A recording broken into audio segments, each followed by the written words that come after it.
Gusto muna kitang i-congratulate mo ang sarili mo na mapakinggan ang napakagandang opportunity na ngayon ay ipapakita ko sa iyo. In this video, mauunawaan mo kung bakit ngayon ka na dapat magnegosyo. Maraming tao na ayaw mag-business. Dahil karamihan sa mga tao, lalong-lalo na sa mga Pinoy, ay ganito ang mindset. Anak, aral ka mabuti para pagka-graduate mo ay makahanap ka ng magandang trabaho. Ito ang ilan sa mga dahilan kung bakit after natin graduate ay nagsisikap tayo agad na makahanap ng trabaho. Walang masama doon, pero karamihan sa mga tao ay ito ang nagiging dahilan kapag inalok mo ng negosyo. Ayoko mag-business, wala akong pera, o wala akong kapital. Diba kapag naghanap ka ng trabaho, kailangan mo ding mamuhunan sa pamasahe, medical, requirements, pagkain, clearances at kung ano-ano pa. Kung minsan nga kinakailangan mo pang umutang para lang makumpleto ang mga requirements mo. Ang masaklap, papaano kung hindi ka pa matanggap sa trabaho? Malamang, uulitin mo ito at mamumuhunan ka ulit.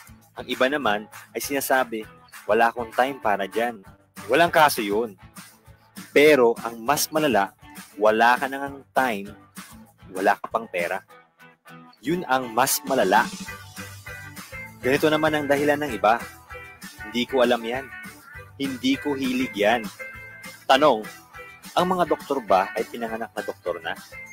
Ang mga engineer ba ay pinanganak na engineer na? Ang mga lawyers ba ay ipinanganak na lawyer na? Di ba hindi? Di ba nag-aral din sila at dati nilang hindi alam ang mga trabaho nila? Ikaw, linya o hilig mo ba ang ginagawa mo ngayon? Kung aalisin natin ang sweldo mo, gagawin mo pa rin ba ang trabaho mo? Maraming tao, ginagawa nila ang alam nila, ang sinasabi nila at ang linya nila. Pero, kulang pa rin. At lagi silang kapos sa kita nila. Pero kung ito naman ang makakapagbabago ng buhay mo, kung ito ang makapagbigay sa iyo ng mga pangarap mo, bakit di mo alamin? Bakit di mo linyahin?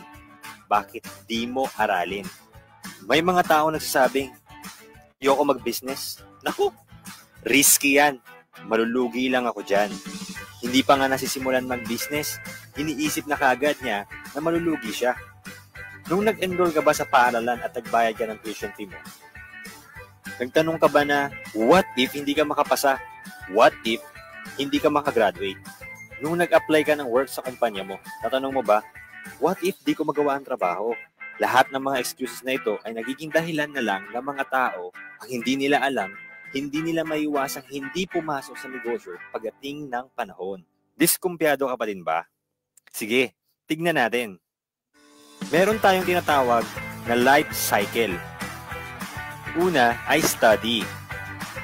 Nag-aral ka at kapag nagkaanak ka, pag-aaralin mo din. At kapag nagkaanak ang anak mo, ay pag-aaralin niya din ito. Dahil kailangan natin mag-aral para tayo ay matutong magsulat at bumasa. Pagkatapos mag-aral, tayo ay gagraduate at pagka-graduate ay magtatrabaho. Pero may mga ilan naman na hindi nakapag-aral at hindi nakagraduate pero nagtatrabaho. Dahil kailangan natin magtrabaho para meron tayong pang-suporta sa pangangailangan natin araw-araw. Ang tanong, gusto mo ba na habang buhay nagtatrabaho? Gustuhin mo man ay hindi pwede. Dahil pag edad mo ng 60 o 65 years old, wala ka na magagawa. Retired ka na. Ngunit makakatanggap ka naman ng retirement fee mo. Pero dahil retired ka na, tigil na ang work, kaya tigil na din ang income. At kahit gaano pa kalaki ang retirement fee mo at naipon mo, kapag ang pera ay puro palabas at walang papasok, tama, mauubos at mauubos ito sa mga pangangailangan mo at ng pamilya mo, lalong-lalo na kapag ikaw ay may karamdaman na. At para hindi maubos ang pera mo, ano ang maaari mong gawin? Malamang, isa lang nasa isip mo. Papasok ka sa business. Kanina, kaya ayaw mo pumasok sa business ay dahil kailangan mong mamuhunan. Di ba ito din ang kailangan mo ngayon? Kanina, ang sabi mo, wala kang time. Sa tingin mo, pag edad mo ng 60 to 65, napakarami yung pang time. Kanina ang dahilan kaya ayaw mo dahil hindi mo ito alam. Ngayong retire ka na, anong alam mo sa business? Kung buong buhay mo ay nagtrabaho ka lang at di ka nag-business. At dahil wala kang knowledge about sa business, yun ang risky. Dahil mas mataas ang posibilidad na bumagsak at malugi ang business na itatayo mo. Pero huwag kang mag-alala. Dahil hindi yan mangyayari ngayon. Yan ay later pa. Pero kung papasok ka din pala sa negosyo, kailan mo gusto? Now or later? Simple. Kung ngayon mo sisimulan, ngayon mo aaralin, ngayon ka matututo. Ngayon ka din kikita. Pero kung later mo gagawin, later mo aaralin, later ka matututo. Later ka din kikita. Ito ang ilan pa sa mga dahilan kung bakit ngayon ka na dapat magnegosyo. Let's say 20 years old ka na ngayon. After 5 years, nag-fail ka. Okay lang dahil bata ka pa. Pwede mo pang ulitin. Kung 65 ka na and after 5 years ay nag-fail ka, mauulit mo pa kaya? Kung 20 ka na ngayon at after 5 years, naging successful ka, mas may enjoy mo ba? Oo naman. Kung 65 ka na ngayon at after 5 years, naging successful ka, may enjoy mo ba? Lalo na kung sa panahon na yun ay may karamdaman ka na. Ngayon, alam mo na kung bakit maganda na ngayon ka na dapat pumasok sa business.